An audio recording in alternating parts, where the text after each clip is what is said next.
This is the IELTS Listening Test. You will hear a number of different recordings and you will have to answer questions on what you hear. All the recordings will be played once only. The test is in 4 parts. At the end of the test, you will be given 10 minutes to transfer your answers to the answer sheet. Part 1. You will hear a woman called Jan phoning a man about their local conservation group. First, you have some time to look at questions 1 to 5.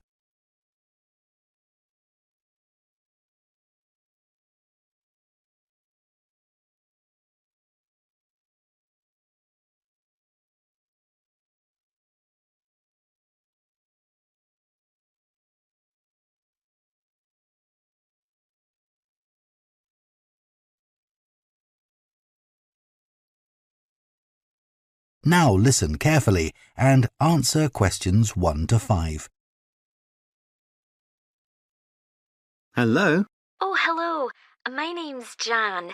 Are you the right person to talk to about the Buckworth Conservation Group? Yes, I'm Peter. I'm the secretary. Good. I've just moved to this area and I'm interested in getting involved. I was in a similar group where I used to live.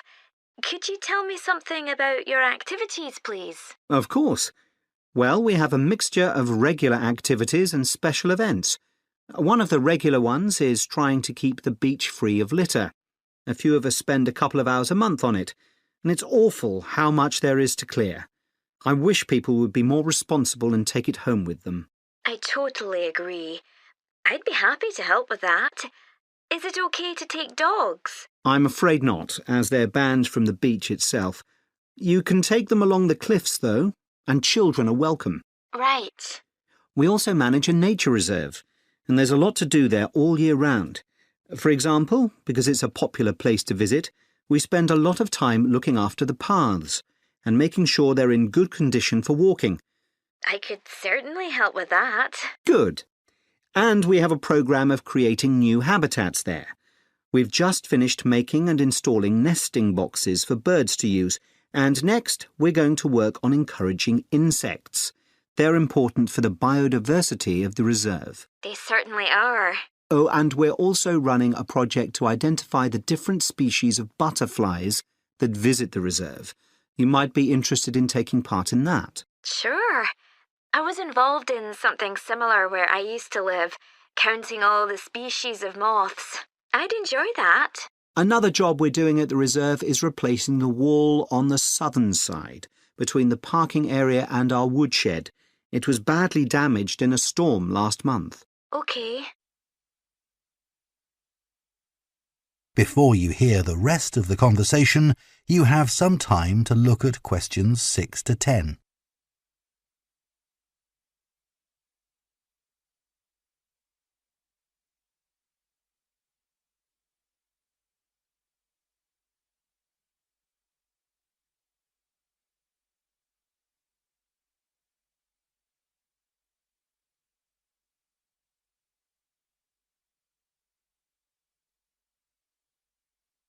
Now listen and answer questions 6 to 10. Then, as I said, we have a programme of events as well, both at the weekend and during the week. Right. I presume you have guided walks. I'd like to get to know the local countryside as I'm new to the area. Yes, we do. The next walk is to Ruston Island a week on Saturday. We'll be meeting in the car park at Dunsmore Beach at low tide. That's when the sands are dry enough for us to walk to the island without getting wet. Sounds good. The island's a great place to explore. It's quite small and it's got a range of habitats. It's also an ideal location for seeing seals just off the coast or even on the beach. Okay. And is there anything we should bring? Like a picnic, for instance? Yes, do bring one, as it's a full-day walk. And of course, it'll be wet walking across and back, so make sure your boots are waterproof. I must buy a new pair. There's a hole in one of my current ones. Well, I'd definitely like to come on the walk. Great. Then later this month, we're having a one-day woodwork session in Hopton Wood. I've never tried that before. Is it okay for beginners to take part? Definitely. There'll be a couple of experts leading the session, and we keep the number of participants down, so you'll get as much help as you need. Excellent. I'd love to be able to make chairs. That's probably too ambitious for one day. You'll be starting with wooden spoons, and of course learning how to use the tools.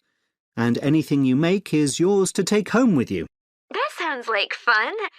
When is it? It's on the 17th from 10 a.m. until 3. There's a charge of £35, including lunch, or £40 if you want to camp in the wood. I should think I'll come home the same day. Well, I'd certainly like to join the group. It sounds like you've got... Part 2. That is the end of part 1. You will hear a tour guide, Lou Miller, speaking to a group of people about a boat trip they are going to take around the Australian island of Tasmania. First, you have some time to look at questions 11 to 14.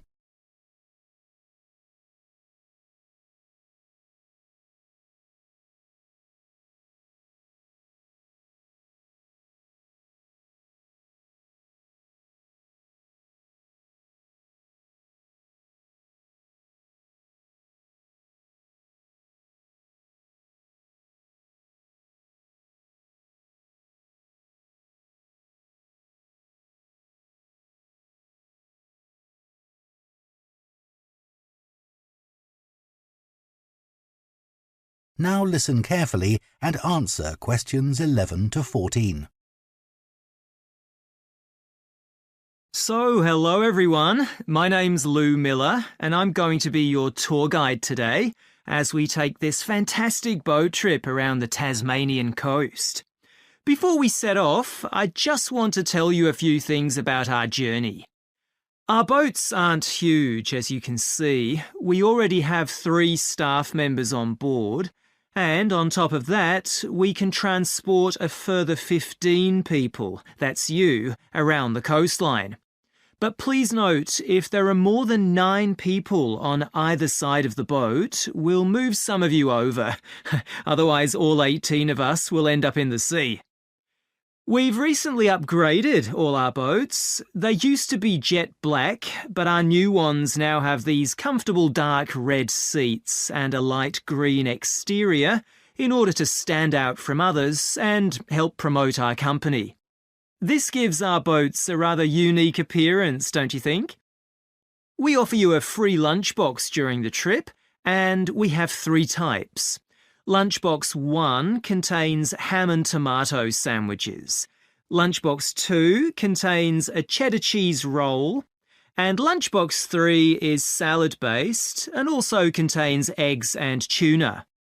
All 3 lunchboxes also have a packet of crisps and chocolate bar inside. Please let staff know which lunchbox you prefer. I'm sure I don't have to ask you not to throw anything into the sea. We don't have any bins to put litter in, but Jess, myself or Ray, our other guide, will collect it from you after lunch and put it all in a large plastic sack. Before you hear the rest of the talk, you have some time to look at questions 15 to 20.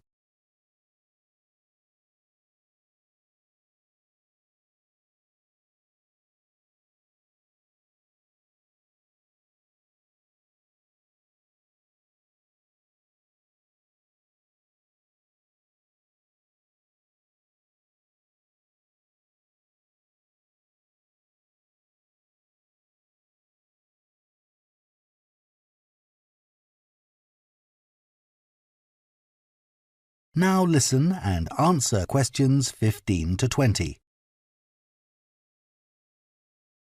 The engine on the boat makes quite a lot of noise, so before we head off, let me tell you a few things about what you're going to see.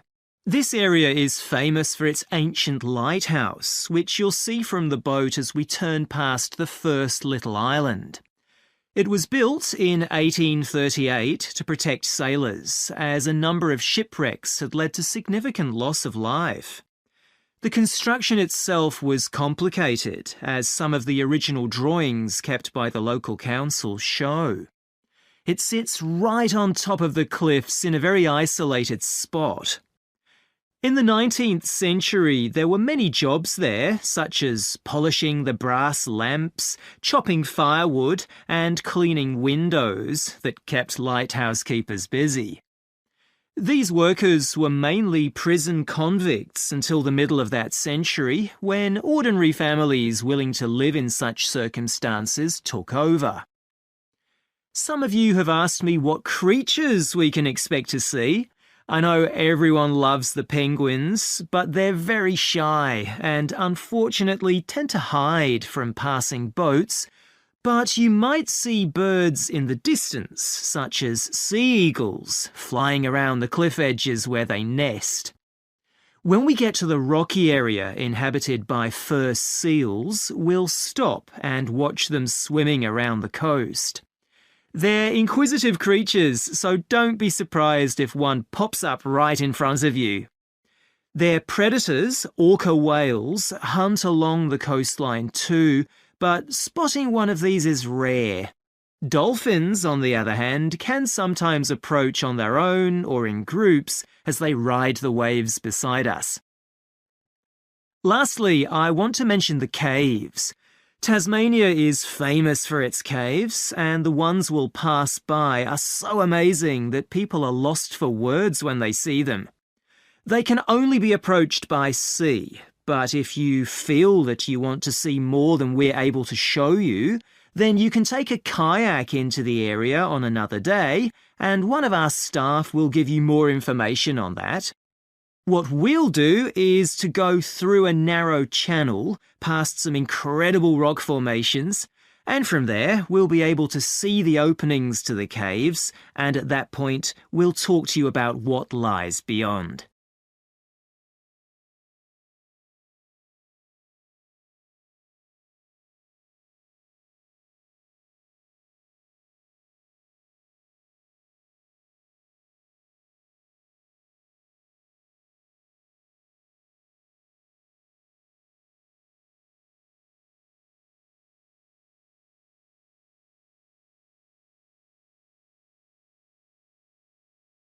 That is the end of Part 2. You will hear two veterinary science students called Diana and Tim discussing their work placements and their course modules. First, you have some time to look at questions 21 to 26.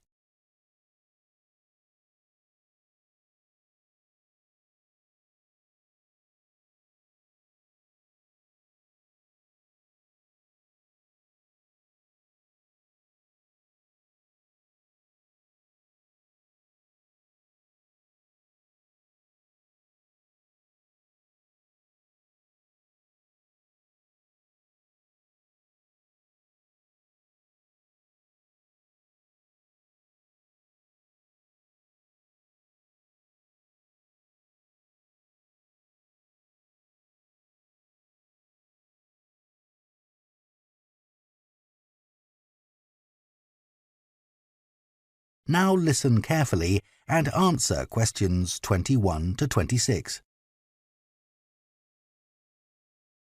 So, Tim, we have to do a short summary of our work experience on a farm.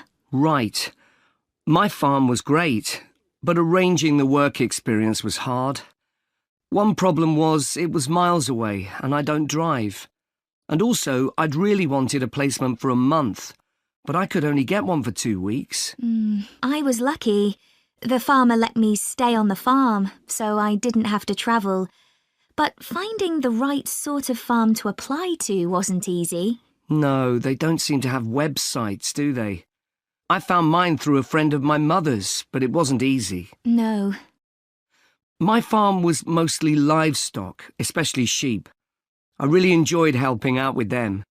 I was up most of one night helping a sheep deliver a lamb. On your own? No, the farmer was there, and he told me what to do.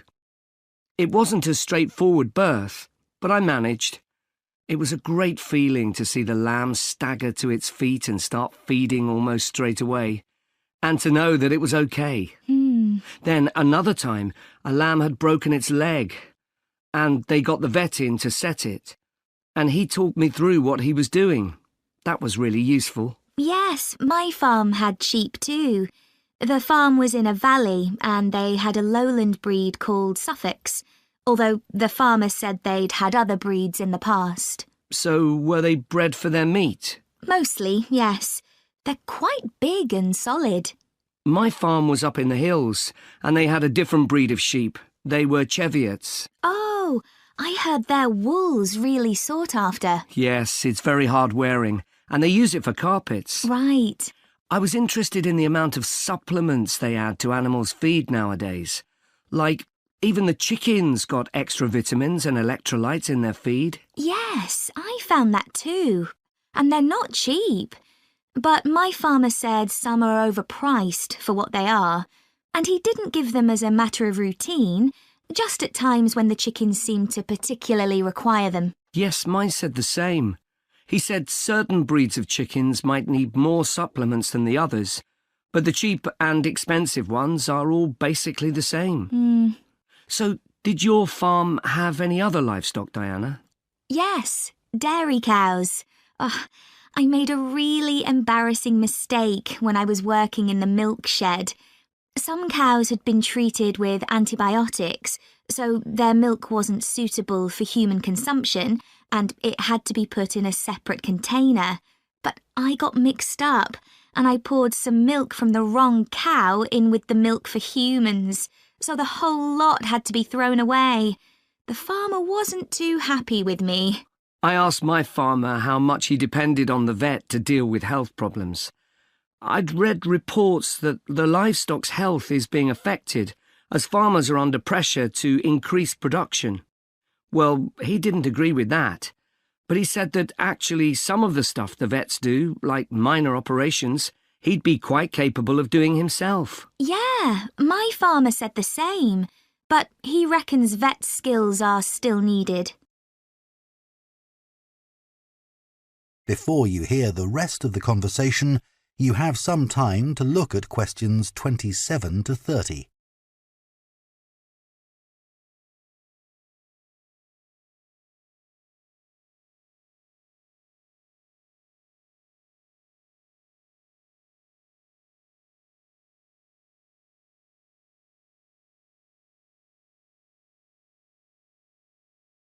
Now listen and answer questions 27 to 30. Now we've got to give a bit of feedback about last term's modules. Just short comments, apparently. Shall we do that now? OK, so medical terminology. Well, my heart sank when I saw that, especially right at the beginning of the course, and I did struggle with it. I thought it'd be hard, but actually I found it all quite straightforward. What did you think about diet and nutrition? OK, I suppose. Do you remember what they told us about pet food and the fact that there's such limited checking into whether or not it's contaminated? I mean, in comparison with the checks on food for humans, I thought that was terrible. I think the module that really impressed me was the animal disease one, when we looked at domesticated animals in different parts of the world, like camels and water buffalo and alpaca. The economies of so many countries depend on these, but scientists don't know much about the diseases that affect them. Yes. I thought they'd know a lot about ways of controlling and eradicating those diseases, but that's not the case at all. I loved the wildlife medication unit. Things like helping birds that have been caught in oil spills. That's something I hadn't thought about before. Yeah, I thought I might write my dissertation on something connected with that. Right. So, actually, I was thinking something along the same lines.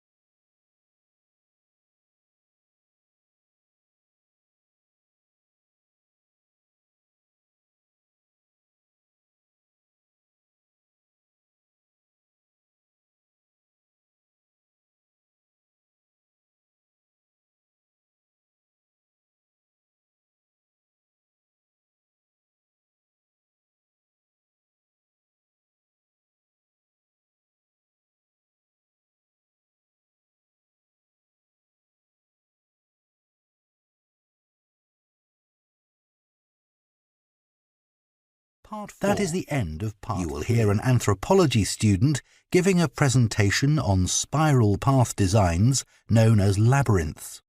First, you have some time to look at questions 31 to 40.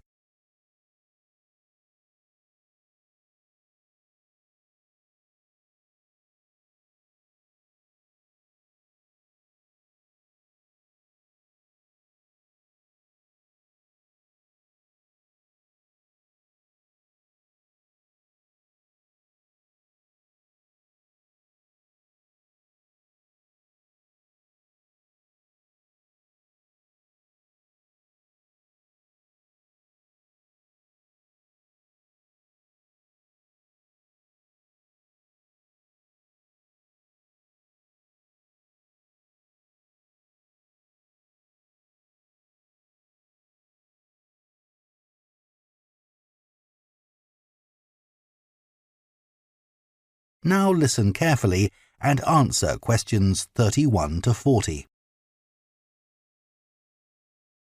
Labyrinths have existed for well over 4,000 years. Labyrinths and labyrinthine symbols have been found in regions as diverse as modern-day Turkey, Ireland, Greece and India. There are various designs of labyrinth, but what they all have in common is a winding spiral path which leads to a central area.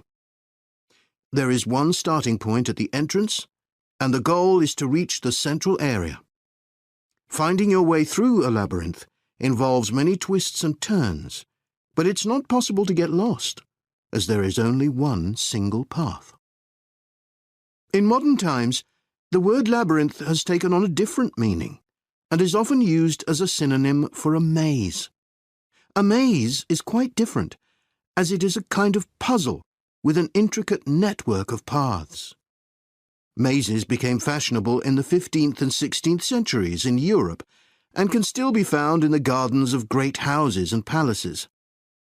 The paths are usually surrounded by thick, high hedges so that it's not possible to see over them.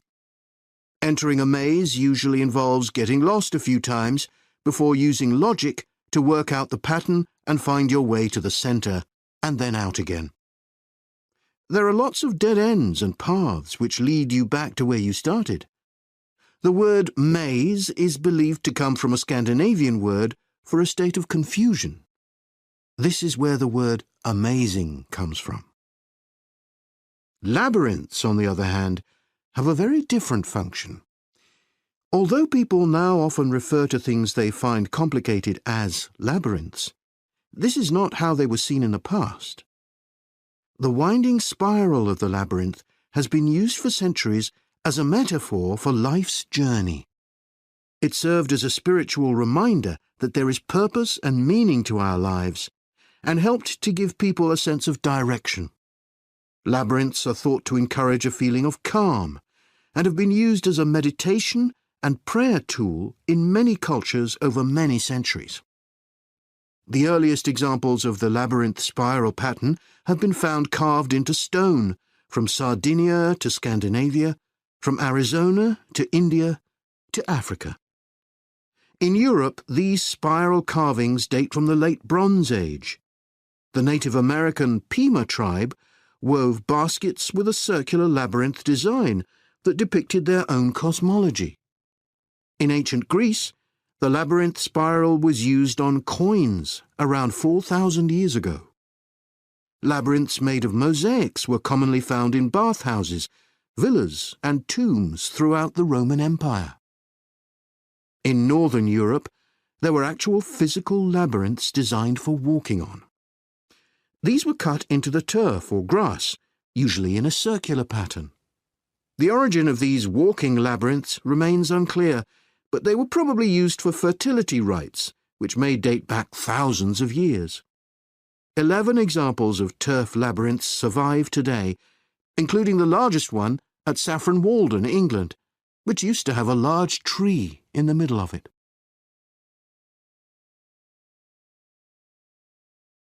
More recently, labyrinths have experienced something of a revival. Some believe that walking a labyrinth promotes healing and mindfulness, and there are those who believe in its emotional and physical benefits, which includes slower breathing and a restored sense of balance and perspective. This idea has become so popular that labyrinths have been laid into the floors of spas, wellness centres, and even prisons in recent years. A pamphlet at Colorado Children's Hospital informs patients that walking a labyrinth can often calm people in the midst of a crisis. And apparently, it's not only patients who benefit. Many visitors find walking a labyrinth less stressful than sitting in a corridor or waiting room. Some doctors even walk the labyrinth during their breaks. In some hospitals, patients who can't walk can have a paper finger labyrinth brought to their bed. The science behind the theory is a little sketchy, but there are dozens of small-scale studies which support claims about the benefits of labyrinths. For example, one study found that walking a labyrinth provided short-term calming, relaxation and relief from anxiety for Alzheimer's patients. So what is it about labyrinths that makes their appeal so universal?